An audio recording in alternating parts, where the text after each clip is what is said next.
Et maintenant, c'est en compagnie de Eric et Gilles que nous allons capturer ce petit crustacé ressemblant à un homard minuscule de teinte grise ou orange. Vivant dans le sable humide et les substrats, on la rencontre dans tout le bassin méditerranéen. Elle creuse des galeries sur des fonds sablo-vaseux et effectue des déplacements saisonniers de faible amplitude. Une pompe à verre et un tamis sont souvent utilisés pour la capture de ces stomatopodes. C'est au petit matin que nos deux pêcheurs nous donnent rendez-vous pour cette prochaine partie de pêche. Nous serons exceptionnellement accueillis sur une ferme aquacole afin d'initier Lilian, chef cuisinier, à différentes techniques de pêche pratiquées dans cette région. Une belle journée en perspective.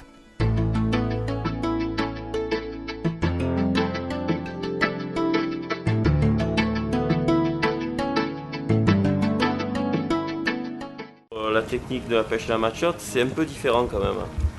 Parce qu'on n'utilise déjà pas tout à fait le même matériel que ce qu'on a utilisé jusqu'à maintenant. Là, on utilise une canne de 3,90 m, 4 mètres, mais très très souple.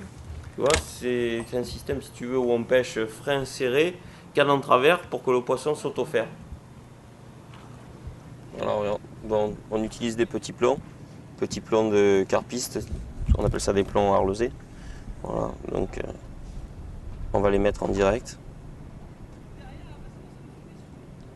Voilà, tu passes le plomb en direct comme ça.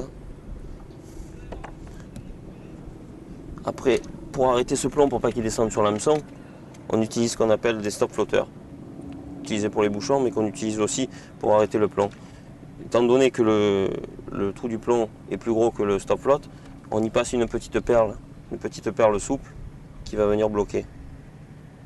Et le fait qu'elle soit souple, ça a une incidence sur le choc? Au lancer, une perle souple, si tu veux, va venir s'écraser contre le stop flotte, que si tu mets une perle dure, ça va te descendre ton stop flotte.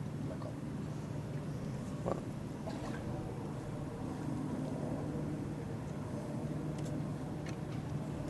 Voilà. Tu vois le montage, et quand même, voilà, ça te donne ça.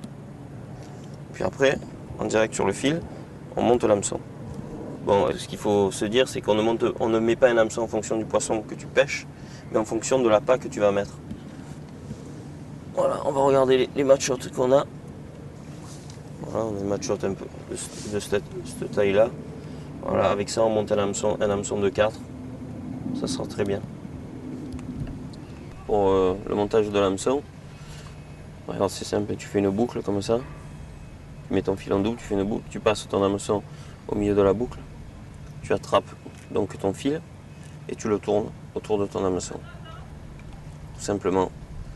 Après, bon, ça tu le passes dans la boucle de départ et tu tires.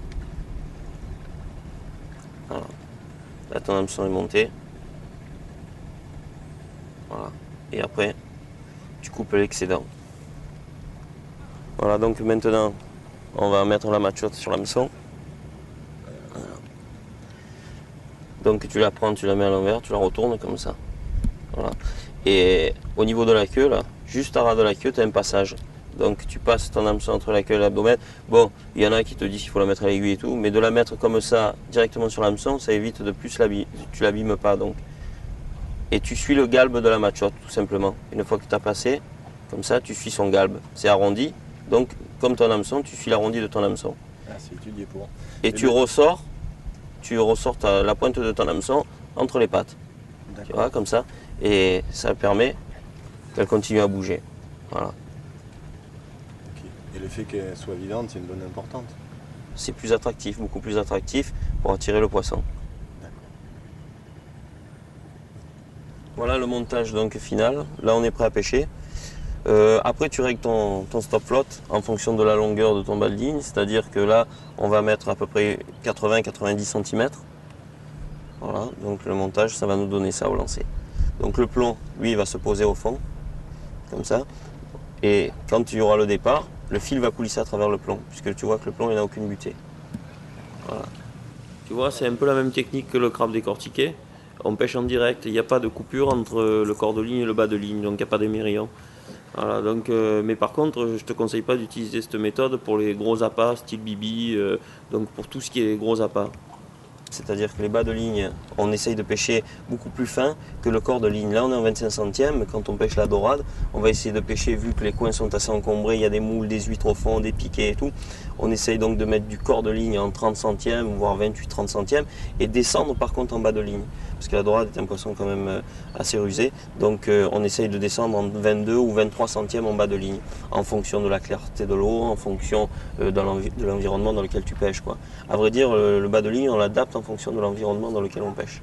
Donc ça, cette technique-là est propre à la machotte, ou même on peut aussi l'utiliser pour les petites moules ou les petits crabes, mais pour tout ce qui est bibi, vers de chalut, il faut quand même faire monter un bas de ligne. Bon, parce que le problème, c'est que si tu accroches, quand même, tu vas tout casser ton montage. Ah, Tandis qu'en faisant un bas de ligne, tu vas casser que ton bas de ligne.